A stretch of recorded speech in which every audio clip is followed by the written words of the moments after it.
Live at Wasatch Mountain State Park, Brian, and we've seen a beautiful day, even with the clouds that are moving through. You're looking at the Heber Valley behind me.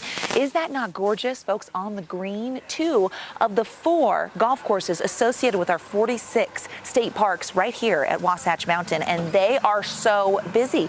People are just getting out and enjoying, and we just watched wild turkeys walk across. It's a beautiful spot nestled on the Wasatch back. Absolutely love it. We've got to get into your weekend, though, because we've got a storm, and you've probably heard about it as you're sitting at home. You know this is a winter-like system. It's going to bring rain. It's going to bring snow. We're going to start with winds. There's a whole bunch to get through. So let's begin. Another view of the Heber Valley here. Really pretty shot with the cloud cover. The sun peeking through at times as temperatures are sitting in the mid-50s for the Wasatch back. This is just a lovely area. I know we get caught up in the Wasatch front, but the Wasatch back is just so stunning. As we look at the satellite radar, we did see a little bit of moisture holding on the eastern side of the state. You see a few storms towards the Uinta Basin and Four Corners. That cloud cover noticeable. Lingering moisture also over the higher terrain. We've got high pressure that wanted to battle it out with that moisture, so a pop-up storm can't be ruled out because we're getting a weak little ripple coming through.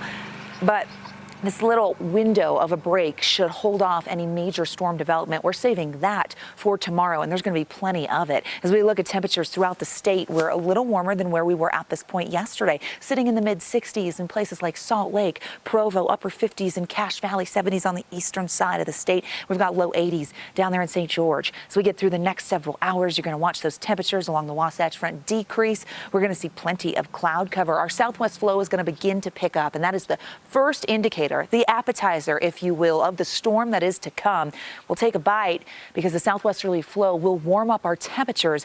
Also going to blow dust. It's something we have to keep a close eye on, and something that we know is important because fire danger, we're into that season. Speaking of time-lapse video, we look at southern Utah, our Black Desert Sky Cam showing the clouds moving through, an indicator that moisture is present. And yes, southern Utah will see the storm as well. This incoming weekend storm, there are 2 upper-level lows, and they will be impacting us statewide with wet weather potential. As we look at southern Utah, we mentioned that fire danger, but let me show you where we have a red flag warning going into effect for tomorrow, meaning that fire danger is spiking. For southeastern Utah, we've got very low relative humidity percent, so dry fire fuels. On top of that, we're going to see very gusty southwesterly winds, so any fire start would spread easily, especially as those temperatures crank. So fire alerts, here we are in May. We're talking about it, and we're going to see this for several months, something to stay aware of. As we look at our storm threat heading into tomorrow, this is a big deal. Marginal risk. That's what you're seeing in northern Utah in that darker green. A marginal risk does call for the potential of severe thunderstorms,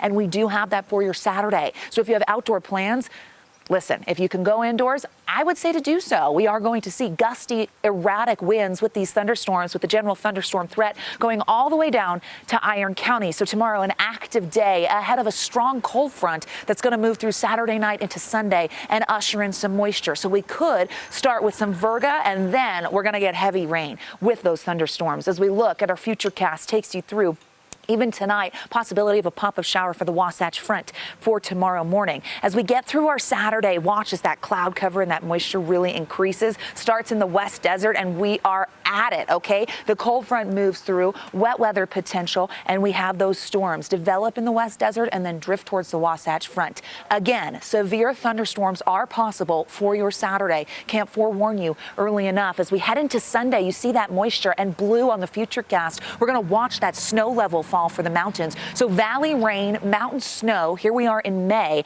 and we get these 2 areas of low pressure impacting us, and that does include in the south central mountains as we keep things going. There we go. There's some snow late Sunday. The Tushers could get up to 15 inches there. We also know we're going to stay unsettled as we roll into Monday with below average temperatures and the chances of wet weather sticking around, becoming a little more isolated in nature. How much moisture? Could see up to an inch over the next 3 days along the Wasatch Front. 3/4 of an inch in central Utah, could get up to half an inch in the south. And we're just talking valley rain here. Washington County will see lower totals than that. How about the snow?